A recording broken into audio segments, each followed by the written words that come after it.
পড়ছিলাম সিকান্দার শাহ, কলমে রাইহা জুবাইর রিপ্তি। পর্ব সংখ্যা 2। আকাশে আজ দুটো উজ্জ্বল তারা উঠেছে। আকাশের দিকে তাকালেই সর্বপ্রথমেই তারা দুটোই নজরে আসছে। চাঁদের ঠিক দুপাশে জ্বলছে তারা। চাঁদের আলোটাও আজ অন্যান্য দিনের তুলনায় বেশি উজ্জ্বল। আজ বোধহয় জ্যোৎস্নার রাত। রাস্তার ধারে কুকুরগুলো ডেকে চলেছে একাধারে। এমন সময় পরিবেশে একা কানে ফোন হাতে বেলকনিতে দাঁড়িয়ে আছে মুনতাহা। সিকান্দারের গলা শুনেই তার গা বরফের মতো জমে গেছে। এই জ্যোৎস্নার আলোয় কেমন ঠান্ডা অনুভব হলো তার। কাঁপা কাঁপা গলায় সিকান্দারকে মুনতাহা প্রশ্ন করলো, আপনি আমার ফোন নম্বর কোথায় পেলেন? ওপাশ থেকে শ্বাস ফেললো বোধহয় সিকান্দার। মুনতাহা শব্দ শুনল। সিকান্দার রুম থেকে বের হয়ে বেলকনিতে এসে দাঁড়িয়ে বলল, খুব কি কঠিন কাজ আপনার নাম্বারটা পাওয়া আমার জন্য? না, ঠিক কঠিন কাজ নয়, কিন্তু আপনি আমাকে ফোন করেছেন কেন? কদিন পর আপনার আমার বিয়ে মন। ফোনে কথা বলে দুজনের মধ্যে মিসআন্ডারস্ট্যান্ডিংগুলো বোঝাপড়ার মাধ্যমে সলভ করে নেওয়াটা বুদ্ধিমানের কাজ। আমি তো মানা করে দিয়েছি বিয়েতে। নিউ কিছু বলুন না থেকে সরে এবার হ্যাঁতে আসুন। আমি বাংলাদেশে আসার পর থেকে শুধু আপনার না আর নাই শুনে আসছি। সম্ভব নয়। কি সম্ভব নয়? আপনাকে বিয়ে করাটা আমার পক্ষে সম্ভব নয়। কি বললেন? আমি শুনতে পাইনি। বলেছি আমার পক্ষে আপনাকে বিয়ে করা সম্ভব নয়। সিকান্দারের গলার স্বর এবার আরো গম্ভীর আর শক্ত হয়ে আসলো। আবার বলুন মন। আমি এবারও শুনতে পাইনি। মুনতাহা থমথম খেয়ে গেল এমন স্বর শুনে। কতবার করে বলল, তাও নাকি লোকটা শুনতে পাইনি। আপনি বোধহয় মিউট করে রেখেছেন ফোনটা। অন করুন। অন আছে মন। আপনি বলুন। মুনতাহা হতাশ হলো। ফুস করে শ্বাস ফেলে বলল, আপনি আমাকে বিয়ে কেন করতে চাইছেন? কি উদ্দেশ্য আপনার? সত্যি করে বলুন। পুরো একটা জীবন তো আর একা একা কাটিয়ে দেওয়া যায় না মন। জীবনটা আল্লাহর বানানো একটা লম্বা সফর। সেই সফরে পুরুষদের জন্য একজন সহধর্মিণী থাকা আবশ্যক। আর এই বিষয়ে আমার সিদ্ধান্ত একদম দৃঢ় যে আমি আমার জীবন সঙ্গিনী সহধর্মিণী হিসেবে আমার পরবর্তী প্রজন্মদের জন্য কেবল আর কেবল মুনতাহা মনকেই চাই। আর সেটাও হালালভাবে, সম্মানের সাথে আজীবনের জন্য। সেজন্য আমার আপনাকে বিয়ে করাটা প্রয়োজন। মুনতাহার শরীর কেমন ঠান্ডা হয়ে আসলো আরো। লোকটার গম্ভীর ঠান্ডা গলায় বলা কণ্ঠটা এত অমায়িক আর সুন্দর। মুনতাহা বেলকনির রেলিং চেপে ধরে বলল, আমি দোয়া করি আপনি আপনার মনের মতো একজন ভালো জীবন সঙ্গী পান। সিকান্দার সে কথা শুনে কিঞ্চিত হেসে বলে, হোয়াই নট ইউ মিস মন? মুনতাহা, কেন নয়? সেই কারণটা বলার জন্য মুখ হা করতেই সিকান্দার বলে উঠল, আকাশের দিকে তাকান মন। মুনতাহা হা করা মুখটা বন্ধ হয়ে গেল। কিছু দেখতে পাচ্ছেন? জি, আকাশ দেখতে পাচ্ছি। ওহ, চাঁদের দিকে তাকান। দেখুন আমাদের ভবিষ্যৎ। আমি, আপনি আর আমরা। মুনতাহা সিকান্দারের শেষ কথাটা শুনে বোকাচণ্ডী হয়ে যায়। কি মিন করছে সিকান্দার? বুঝেননি? এতটাই বোকা আপনি মন? 2 বছর প্রেম করলেন কি করতে তাহলে? মুনতাহা আকাশে থাকা চাঁদের দিকে ভালো করে তাকালো। দুই পাশে শুকতারা দুটো দেখে বুঝতে আর বাকি নেই সিকান্দার কি মিন করেছে। লজ্জায় মুনতাহা বোঝার সাথে সাথে ফোনটা কেটে দিল। সিকান্দার কেটে যাওয়া ফোনটার দিকে তাকালো। ফোনের স্ক্রিনে আলো নিভে যেতেই চোখ মুখ শক্ত হয়ে আসলো। রুম থেকে লম্বা লম্বা পা ফেলে বেরিয়ে অর্ণবের রুমের দিকে গেল। অর্ণব তখন ফেসবুকে নিউ আইডি খুলছিল। কম করে হলেও এই 1 বছরে 5টা নিউ আইডি ব্লক করেছে মুনতাহা। আজ মেসেজ পাঠিয়েছিল, বলেছিল ভাইয়াকে যেন বিয়ে না করে। বিষয়টা কেমন দেখায়, তার এক্সকে তার বড় ভাই বিয়ে করবে। সেই এক্সকে আবার ভাবি বলতে হবে, অর্ণব পারবে না। এমনিতেই মায়ের কথা, একটা বোকা গাধা মেয়েকে বিয়ে করে জীবনটা তার তেনা তেনা হয়ে গেছে। তার উচিত হয়নি মায়ের কথা শোনার। তারও উচিত ছিল ভাইয়ের মতো শক্তিশালী হওয়া। ফোনে নিউ সিম কার্ড ভরে ফের নিউ আইডি খুলতে নেবে এমন সময় ধূপধাপ পায়ের আওয়াজ পেয়ে অর্ণব দরজার দিকে তাকালো। ভাইকে দেখে অবাক হয়ে বসা থেকে উঠে দাঁড়ালো। সিকান্দার কপাল স্লাইড করতে করতে এগিয়ে এসে বলল, তুই মুনতাহাকে আজও নখ দিয়েছিলি? অর্ণব চমকালো। সিকান্দার জানলো কিভাবে এটা? মুনতাহা না বলে তো জানার কথা না। তাহলে কি দুজনের ভেতর কথা হচ্ছে? অর্ণবের গলা শুকিয়ে আসে। আসলে ভাইয়া, আসল নকল আমি শুনতে আসিনি। তুমি কোন সাহসে এমন কাজ করো? আমার শক্ত হাতে মার খেলে তবে কি তুমি শান্ত হবে? তোমাকে বলেছি না, স্টে অ্যাওয়ে ফ্রম মাই মন। শুনছো না কেন? ঘরে বউ আছে তোমার, সে খেয়াল রেখো। This is your last warning. Don't cross the line again. এরপরও যদি এমন কিছু করতে দেখেছি তাহলে তোমার মুখের মানচিত্র আমি বদলিয়ে ফেলবো মেরে। নালায়েক নিকাম্মা। অপমানে লাল হয়ে গেল অর্ণবের মুখটা। সিকান্দার চলে যেতে অর্ণব ঠাস করে বসে পড়ল বিছানায়। তার ভাইয়ের সাথে ছোট থেকে অনেক দূরত্ব। কোনো এক কারণে সিকান্দারের সাথে এবারের কারোরই বনিবনা হয় না। না সিকান্দার এবারের কোনো বিষয়ে ইন্টারফেয়ার করে, আর না সে তার জীবনে কাউকে ইন্টারফেয়ার করতে দেয়। সে তার নিজ মর্জিতে সবসময় চলাফেরা করে। অর্ণব আর সিকান্দার যে 2 ভাই সেটা তাদের দেখলে বোঝা যায় না। কারণ ভাই ভাইয়ের মাঝে যে সম্পর্ক থাকে সেটা তাদের মধ্যে নেই। অর্ণব বেড়ে উঠেছে ছোট থেকে মির্জা বাড়িতে। আর সিকান্দারকে একটা বয়সের পর আমেরিকায় গিয়ে থাকতে হয়েছে বাড়িঘর ছেড়ে। কি জন্য 12 বছর আগে আচমকা সিকান্দার আমেরিকায় চলে গিয়েছিল অর্ণব জানে না। 12 বছরে তাদের মধ্যে একবারও কথা হয়নি। তাদের কথা হলো আজ, আর সেটাও এমন থ্রেড দিয়ে। সিমরান রাতের খাবার খেয়ে হেলতে দুলতে রুমে আসছিল। মাঝপথে সিকান্দারকে দেখে ভ্যাবাচেকে খেয়ে সুন্দর মতো হাঁটা শুরু করে। সিমরান ভয় পায় সিকান্দারকে। ছোটবেলায় কটা ধমক খেয়েছিল, সেগুলো আজও কানে শোষো করে বাজে। এখন বড় হয়ে ধমক খেলে মান সম্মান আর থাকবে না। রুমে এসে স্বামী অর্ণবকে ঘর জুড়ে পায়চারি করতে দেখে সিমরানের কপালে চিন্তার ভাঁজ পড়ল। স্বামীর পেছন পেছন সেও পায়চারি করতে করতে বলল, কি হয়েছে তোমার অর্ণব ভাইয়া? এভাবে পায়চারি করছো কেন? কোনো সমস্যা? অর্ণব পায়চারি করা থামিয়ে দিয়ে পুরো কথা হাইড করে শুধু বলল, ভাইয়া আমাকে নালায়েক নিকাম্মা বলে গেছে। নালায়েক নিকাম্মা বলেছে? তার আর তার স্বামী রাগে ফেটে যাচ্ছে। তার মানে খারাপ কিছুই বলেছে। সিমরানও রাগে ফেটে পড়ল। কি, সিকান্দার ভাইয়ের এত সাহস আমার স্বামীকে নালায়েক নিকাম্মা বলে? সে নিজে একটা নালায়েক নিকাম্মা, তার 14 গোষ্ঠীর সাথে তার ভবিষ্যৎ বউ নালায়েক নিকাম্মা। আসছে আমার স্বামীকে এসব বলতে, ঠাড়া পড়ো কই মুখে। কিন্তু অর্ণব ভাইয়া, একটা কথা জিজ্ঞেস করি। তুই আবার কি জিজ্ঞেস করবি? না মানে নালায়েক নিকাম্মা মানেটা কি? খুব খারাপ কিছু? অর্ণব আর চোখে তাকালো। অশিক্ষিত হাদারাম মেয়ে এইটার মানে জানে না, অথচ এতক্ষণ সিকান্দারের গোষ্ঠী উদ্ধার করে ফেলছিল। অর্ণব বিছানা থেকে ফোনটা নিয়ে চলে গেল। মুনতাহা সিকান্দারের ফোনটা কেটে দিতেই মনে পড়ল তার মা তাকে সেই কখন ডেকেছিল। তখন তার যাওয়া হয়নি মায়ের কাছে। ফোনটা বিছানার উপর রেখে মুনতাহা বসার ঘরে আসলো। সাথে সাথে নজর আসলো খাবার টেবিলে বসা নাদিমকে। নাদিম সালমান মির্জার বড় ছেলে। ময়না বেগম পাশের চেয়ারে বসে আছে, খাবার বেড়ে দিচ্ছে, পানির গ্লাস এগিয়ে দিচ্ছে। কি আদর, কি আদর! অথচ মুনতাহার বেলায় মুনতাহা কিছুই দেখে না। মুনতাহা এগিয়ে গিয়ে পাশে দাঁড়িয়ে বলল, আমাকে ডেকেছিলে আম্মু? ময়না বেগম আর চোখে একবার তাকালো, তারপর শক্ত রাগান্বিত গলায় বলল, কখন ডেকেছি তোমায়? আসতে এতক্ষণ লাগলো কেন? কি করছিলে কি তুমি?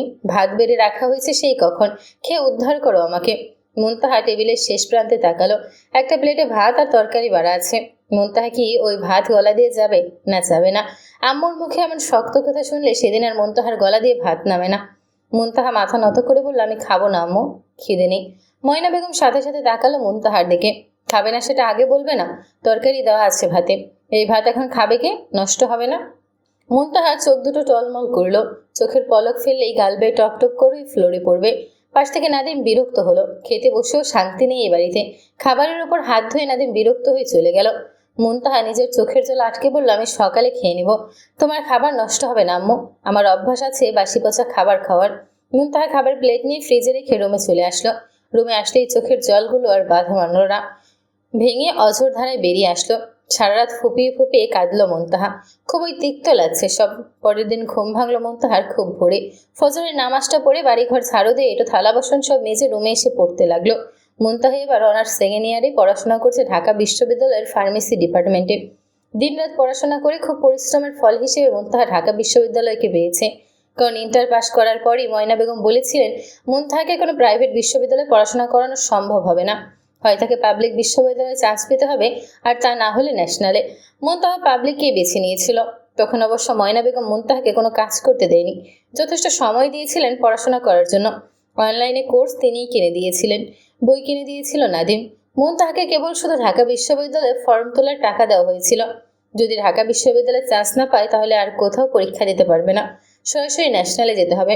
মুনতাহা তার সবটুকু পরিশ্রম ঢেলে দিয়েছিল সেই 3টা মাস।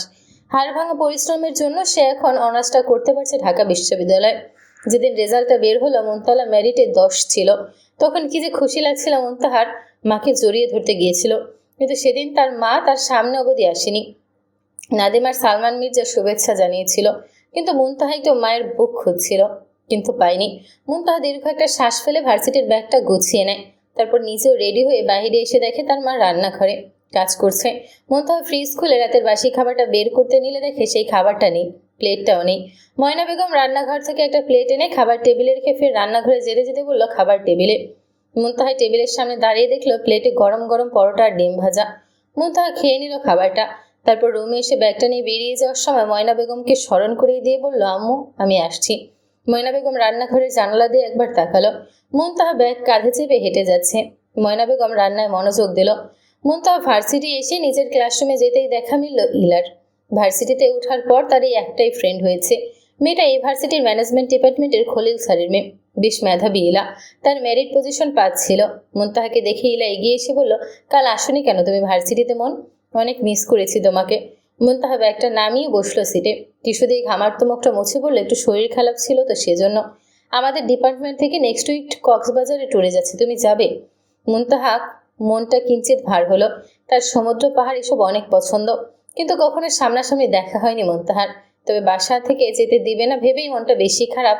তারপর জিজ্ঞেস করলো, চাঁদা কত ধরেছে? 4,500।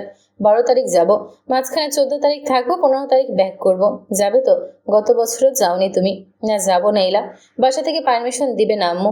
তুমি যাও, ছবি ভিডিও পাঠিও আমাকে সমুদ্রের, যদি পারো ভিডিও কল দিও একটা। ইলা মন খারাপ করে বলল, যাবো না আমি মন। গত বছর তোমাকে ছাড়া ভালো লাগেনি সাজেক, আমি শিওর এবারও ভালো লাগবে না, টাকাগুলোই নষ্ট হবে। এর চেয়ে বরং তুমি আমি 14 তারিখ কোনো ভালো রেস্টুরেন্টে যাব খেতে, কি বলো? ঠিক আছে। ক্লাসে স্যার আসতেই তারা ক্লাসে মনোযোগ দিল। সবগুলো ক্লাস শেষে ইলা তার বাড়ি চলে যায় আর মুনতাহা উল্টো রাস্তায় হাঁটা ধরে। একটা নতুন টিউশনি পেয়েছে মুনতাহা গত মাসে, সপ্তাহে 3 দিন পড়াবে, স্যালারি 5,000। মুনতাহা নীলক্ষেত দিয়ে সোজা আজিমপুরের রাস্তা ধরে হাঁটা দিলে একটা কালো গাড়ি এসে তার পাশে থামে। মুনতাহা তাকায় একবার, গ্লাস লাগানো থাকায় ভেতরে কি আছে তা বুঝতে পারে না। ব্যাগ চেপে হাঁটা ধরলে সিকান্দার গাড়ির জানালাটা নিচে নামিয়ে মুনতাহাকে ডেকে বলে, আপনি এদিকে কোথায় যাচ্ছেন মন? বাড়ি তো অন্য রাস্তায়। মুনতাহা দাঁড়িয়ে যায়, পেছন ফিরে দেখে সিকান্দার গাড়ি থেকে বেরিয়ে তার দিকে হেঁটে আসছে। মুনতাহা দুহাত বুকে গুজে বলল, আপনি আমাকে ফলো করছেন? না তো, আমি বাবার পার্টি অফিসের দিকে যাচ্ছিলাম, আপনাকে দেখেই থেমেছি। কোথায় যাচ্ছেন আপনি? মুনতাহা সহজ হলো, সিকান্দারের বাবা সেলিম মির্জা একজন স্বরাষ্ট্রমন্ত্রী, আর এদিকেই তার পার্টি অফিস। মুনতাহা ব্যাগ চেপে হাঁটা ধরলে সিকান্দার বলে উঠল, আমি আপনাকে কিছু জিজ্ঞেস করেছিলাম মন। মুনতাহা পেছন ফিরল, দ্রুত পায়ে এগিয়ে এসে বলল, প্রথমত আমার নাম মুনতাহা, মন না। দ্বিতীয়ত আমি টিউশন পড়াতে যাচ্ছি। চলুন, আমি পৌঁছে দিচ্ছি আপনাকে। তার প্রয়োজন হবে না, আপনি আমার কোনো কথাই দেখি শুনছেন না মন। উঠে আসুন গাড়িতে, আমি আপনাকে আপনার গন্তব্যে নামিয়ে বাবার ওখানে যাব। মুনতাহা কথা বাড়ালো না, না করলে আরো চেপে ধরবে, তার উপর টিউশনিতে পৌঁছাতে দেরি হবে। মুনতাহা গাড়িতে উঠে বসলে সিকান্দারও এসে বসে গাড়িতে। ইডেন মহিলা কলেজের সামনে সিকান্দার মুনতাহাকে নামিয়ে দেয়। মুনতাহা নেমে ধন্যবাদ বলে চলে যেতে নিলে পেছন থেকে সিকান্দার বলে উঠল, আপনার পড়ানো শেষ হতে কতক্ষণ লাগবে?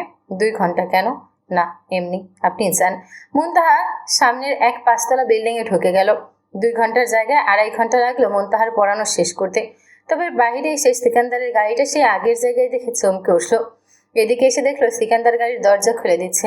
আপনি যাননি আর? না। কেন? আপনাকে রেখে যায় কি করে বলুন? উঠে আসুন, বাসায় নামিয়ে আসবো আপনায়। মুনতাহা উঠে বসল। সিকান্দার মনোযোগ দিয়ে গাড়ি চালাচ্ছে খুবই সতর্কতার সাথে। মুনতাহার দৃষ্টি সামনে স্থির। গাড়ির ভিতর দুজনের মধ্যে এমন নীরবতাটাও এক প্রকার অস্বস্তিকর। মুনতাহা বেশ ভালো করে বুঝতে পেরেছে তার মায়ের সিকান্দারকে খুব পছন্দ।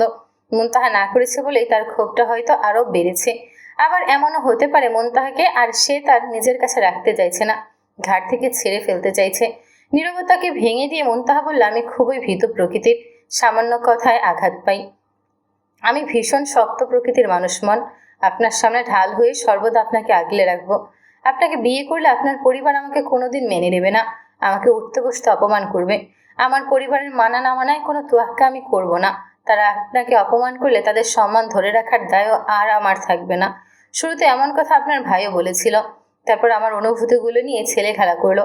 এই সাজাটা তো আপনার প্রাপ্যই ছিল মন। মানে? অবাক হয়ে তাকালো মুনতাহা সিকান্দারের দিকে। ভুল মানুষকে ভালোবেসেছিলেন, সেই ভুলেরই সাজা পেয়েছেন। আমার অনুভূতিগুলো তো মিথ্যে বা ভুল ছিল না। আমি ব্যতীত সকল পুরুষের জন্য আপনার অনুভূতি হারাম, সেই হিসেবে আপনার অনুভূতিগুলো ভুল মিথ্যে দুটোই ছিল। আপনি চাইলে অন্য মেয়েকে বিয়ে করতে পারেন, কিন্তু সেটা কেন করছেন না? আমি আপনার জেদ নয়তো আপনার ভাই আমাকে ঠকিয়েছে বলে সহানুভূতি দেখানোর জন্য এমনটা করছেন না তো? এমন নিম্নমানের কথা বলে অন্তত নিজেকে ছোট করবেন না মন। আপনি ভীষণ দামি আমার কাছে। আমি খুব অপ্রাসঙ্গিক একজন তুচ্ছ মানুষ, যাকে কারণে অকারণে তুচ্ছ-তাচ্ছিল্য করা যায়। এমন এক মেয়েকে কিভাবে পরিবারের বিরুদ্ধে গিয়ে নিজের জীবনের সাথে জড়াতে চাইছেন আমি আসলেই বুঝতে পারছি না। একটা কথা আছে জানেন, যে জোর করে হলেও প্রিয় মানুষকে নিজের করে নেবেন। আমি পুনর্জন্মে বিশ্বাসী নই, আর পুনর্জন্ম বলতেও কিছু হয় না। তাহলে বলুন, আপনাকে আমি পরিবারের কথায় ছেড়ে দিই কী করে? একটাই জীবন, সেটাও যদি নিজের পছন্দের মানুষের সাথে কাটাতে না পারি, তাহলে সেই জীবনটাকে বৃথা নয় আমার জন্য। আমি আপনার প্রিয় মানুষ, প্রিয়র চেয়েও তো বেশি কিছু, সুখ। আপনি আমার সুখ মন। আর যেই জিনিস আপনাকে সুখ দেয় সেই জিনিস পুরো দুনিয়া থেকে আড়াল করে নিজের কাছে রাখতে হয়, আর আমি সেটাই করতে যাচ্ছি। আমি আপনাকে আমার কাছে আজীবনের জন্য রাখতে চাচ্ছি। ব্যাস, আপনার সময় লাগলে সময় নিন। আমি আপনাকে পাওয়ার লোভ কেয়ামত অবধি অপেক্ষা করতে রাজি আছি। আপনি যে শুধুই আমার মন, শুধু আমার। আপনার গন্তব্য অন্য কোথা থেকে শুরু হলেও আপনার সেই গন্তব্য কেবল আমিতেই শেষ। সিকান্দার কথাটা শেষ করে ইশারায় কিছু একটা দেখালো। মুনতাহা সেই ইশারা দেখে বাহির পানে তাকিয়ে দেখল তার বাসা। মুনতাহা আর কোনো কথা না বলে চুপচাপ নেমে গেল। সিকান্দার মুনতাহার যাওয়ার পানে তাকিয়ে চোখ সরিয়ে নিল। এবার দৃষ্টি দিল ফোনের দিকে। তার বাবা সেলিম মির্জা একের পর এক ফোন আসছে। মুনতাহা গাড়িতে উঠে বসতেই সিকান্দার ফোনটা মিউট করে রেখেছিল, আর আনমিউট করলো না। বাবার পার্টি অফিসে না গিয়ে সিকান্দার সোজা মির্জা বাড়ির দিকে চলে গেল। বাড়িতে প্রবেশ করতে সিকান্দার তপ্ত শ্বাস ফেলল। বসার ঘরের সোফায় বসে আছে সাইদা মির্জা, সোফিয়া মির্জা, যে কিনা সিকান্দারের সম্পর্কে ফুবু হয়, আর তাদের সামনে বসে আছে ঘটক বেটা। সিকান্দারকে দেখেই সোফিয়া মির্জা উঠে এসে সিকান্দারকে টেনে নিয়ে ঘটকের পাশে দাঁড় করিয়ে টি টেবিল থেকে 20-25টা মিনিট ছবি উঠিয়ে বলল, জুলিকে তোর বিয়ে করতে হবে না। আশা করছি এগুলোর মধ্যে একটাকে অন্তত তোর পছন্দ হবে। সাইদা মির্জা আর চোখে সিকান্দারকে আপাতমস্তক দেখে বলল, তোমার না পার্টি অফিসে যাওয়ার কথা ছিল? তোমার বাবা এত করে বললো যাওনি শুনলাম। কেন যাওনি? ফোনও কেন তোলনি? এতটা অবাধ্য কিভাবে হচ্ছ তুমি? এসব দিন দেখার জন্য কি তোমাকে আমরা এত বড় করেছি? সাইদা মির্জা এতগুলো প্রশ্নের একটারও সিকান্দার জবাব দিল না। সুফিয়া মির্জা ভাইপোর শক্ত মুখ দেখে সাইদা মির্জাকে থামিয়ে দিলেন। আহ ভাবি, থামো না। দেশে আসলোই তো কটা দিন হলো, একটু সময় দাও। আস্তে ধীরে ব্যবসা, রাজনীতি সবকিছুতেই ঢুকবে নে। এখন যেই কাজের জন্য আসা হয়েছে সেটা করা যাক আগে। হ্যাঁ, সেটাই করো। কম করে হলেও 25টা মেয়ের ছবি এখানে আছে, আর তারা সবাই বাংলাদেশের নামকরা বিজনেসম্যান, মন্ত্রীদের মেয়ে। আমাদের স্ট্যাটাসের সমানে তারা। আশা করি পছন্দ হবে তোমার। সুফিয়া মির্জা হাসি মুখে ছবিগুলো এগিয়ে দিল সিকান্দারের হাতে। সিকান্দার চোখ পর্যন্ত বোলালো না, শুধু ছবিগুলো নিয়ে ডাস্টবিনে ফেলে দিয়ে বলল, পাত্রী আমার পছন্দ আছে। আপনাদের কষ্ট করে মেয়ে খোঁজার কোনো দরকার নেই। আপনারা আর আপনাদের অতি মূল্যবান সময় আমার পেছনে ব্যয় না করলেই বরং আমি খুশি হব। এখন আপনারা যদি আমায় সত্যি সত্যি বিয়ে দিতে চান, তাহলে একটা কাজ করতে পারেন। সালাম মির্জার বাড়িতে প্রস্তাব নিয়ে যান। যদি নাও যান তারপরেও কোনো সমস্যা নেই। আমার বিয়ের প্রস্তাব আমি নিজেই রেখেছি চাচার কাছে। চাচার সম্মতি আছে, আমার সম্মতি আছে। এখন মুনতাহা সম্মতি দিলে খুব শীঘ্রই আমি বিয়ে করব। আপনাদের অবশ্যই আমার বিয়েতে দাওয়াত দেব। দোয়া করে যাবেন আমাকেও আমার স্ত্রীকে।